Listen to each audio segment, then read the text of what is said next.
Moscow just had two of its worst nights of the entire war, and almost nobody outside Russia is talking about it yet. Ukraine has launched wave after wave of long-range drones at the Russian capital and its surrounding region, and the damage isn't just military anymore.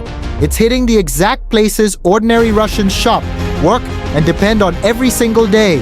At the same time, something else is happening quietly in the background. Russia's wealthiest people are moving billions of dollars out of the country. The stock market just posted its longest losing streak since 1997. And the Kremlin's own economic story, the one where the war hasn't really touched daily life, is starting to fall apart in front of everyone. In this video, I want to walk you through exactly what's happening. The drone strikes reshaping Russia's economy, why Russia's richest citizens are suddenly panicking, and what this stock market collapse actually tells us about where the country is headed. I'm Stefan, and you are watching The Observer. Let's start with what happened on the ground.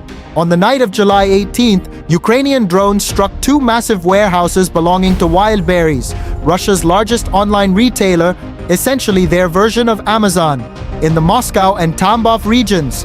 The strikes killed 8 workers and injured more than 70 others.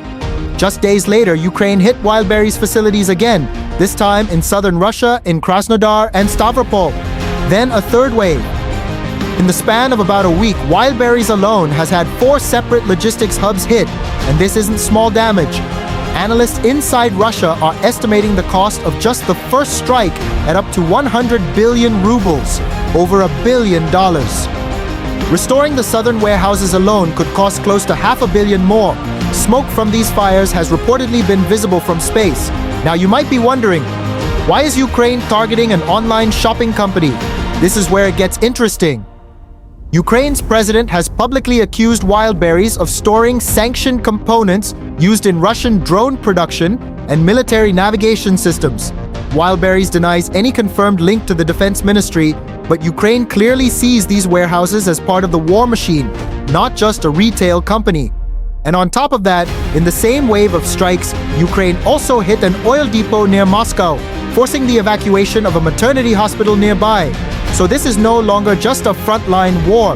It's a war reaching directly into the logistics and infrastructure ordinary Russian civilians rely on for daily life. And that's exactly why it's starting to rattle people who normally never think about the war at all. What triggered this particular slide? Officially, it was the central bank's decision to cut interest rates less aggressively than investors expected, a signal that officials are worried about inflation and state spending.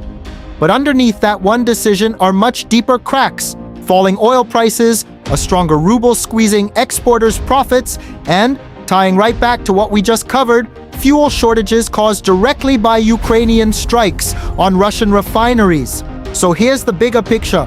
You've got drone strikes reaching further into Russia's civilian economy than ever before. You've got the country's richest people quietly protecting their wealth from their own state. And you've got a stock market that hasn't looked this weak in almost 30 years.